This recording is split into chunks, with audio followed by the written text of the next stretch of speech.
Steady. Good afternoon, everybody. My name is Florent Bismuth, and I'm an air traffic controller at Orly Airport, Paris Orly. Today, I'm going to talk about the factors affecting aircraft performance. What we know is every aircraft never flies the same way twice. This is mainly due to the aircraft performance that are prone to many factors. This can have. Oh no! Okay. I missed one slide anyway. So some basic factors are affecting performance, like temperature and altitude effects. These are as important as the consequences of the air traffic control on the flight profiles. We for sure won't forget the ecological constraints, and we have a look at some other factors like special flights, what it entails as far as air traffic control is concerned, and as far as flight profile are concerned. So about the some basic factors, let's have a look at the four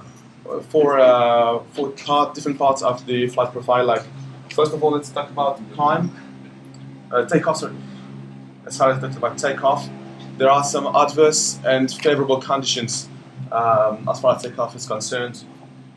First of all, let's talk about adverse conditions. We have mainly pressure and altitude are factors that affect flight profile, like the high altitude runway, low pressure, the runway condition, if it's wide, if it's not, if it's if there is snow on it, and etc. etc. The tailwind also is an adverse condition for takeoff.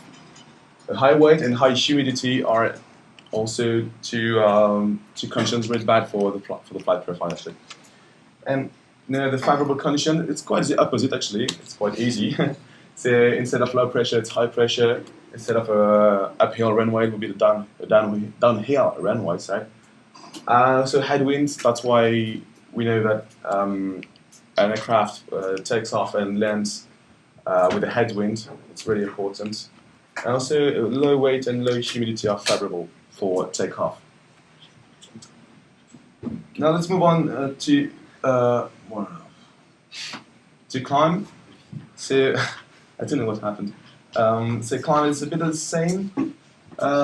We need a higher than standard temperature for a good climb and good rate of climb actually. Also lower than standard pressure. High weight and high humidity, the same. So it's adverse. So for if you have this condition, then you have a bad rate of climb. So this is really bad for the aircraft. And so if you take the opposite, then you get a good rate of climb, and that's what every pilot is trying to get actually. Another part of the flight is landing. So this is quite a famous picture actually. About landing, so what could increase the landing distance? An excessive airspeed, for example, is really bad for landing distance.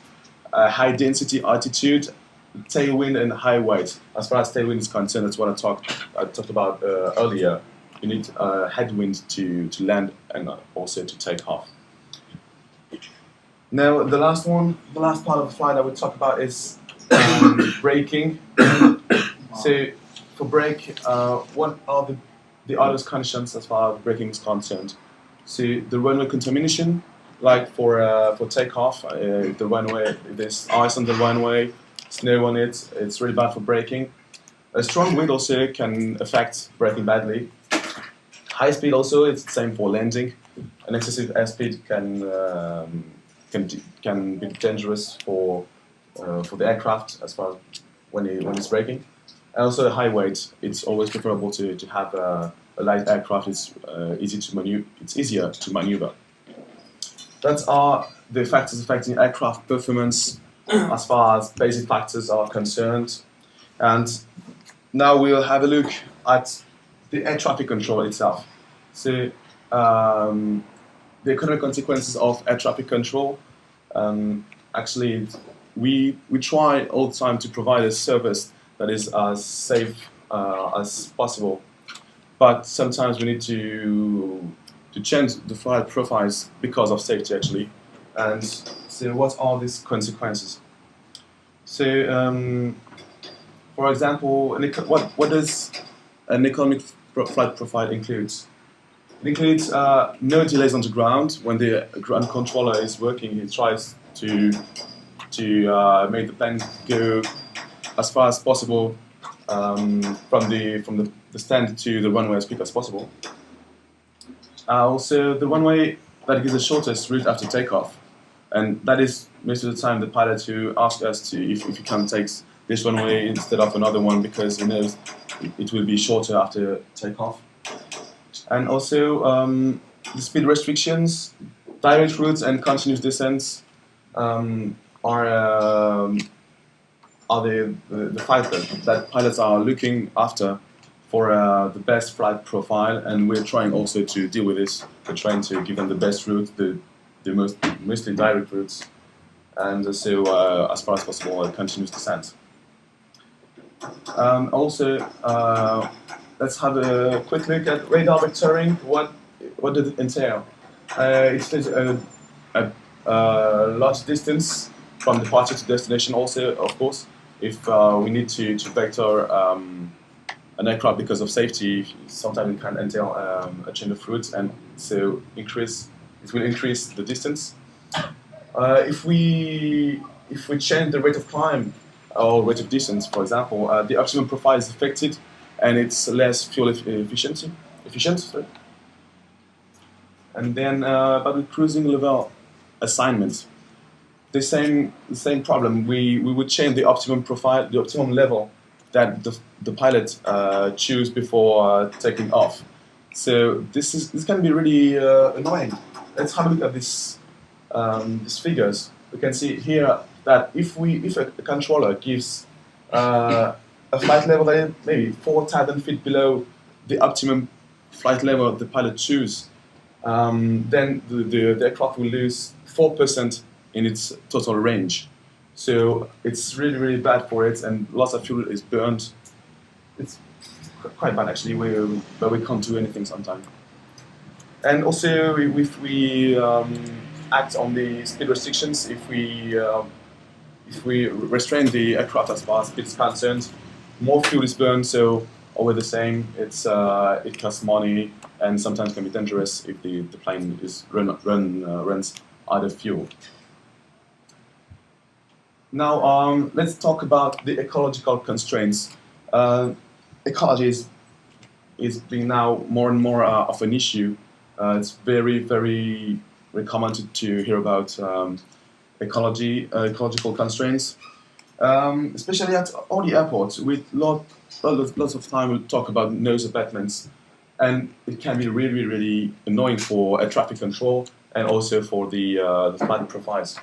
For example, we need minimum descent altitudes. For example, at Orly, we need to descend our aircraft.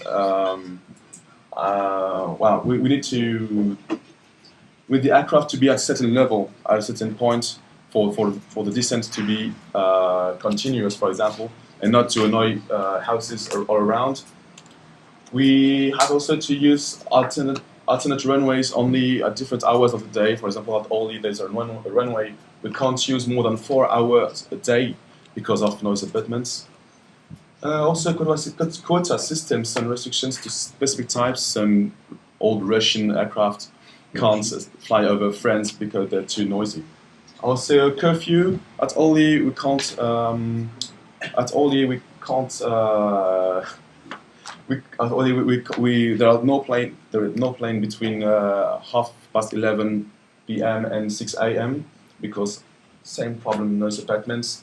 And minimum altitudes to be achieved at defined points. The same. So we need. It's really particular because we have to deal with this and to provide the best service we can.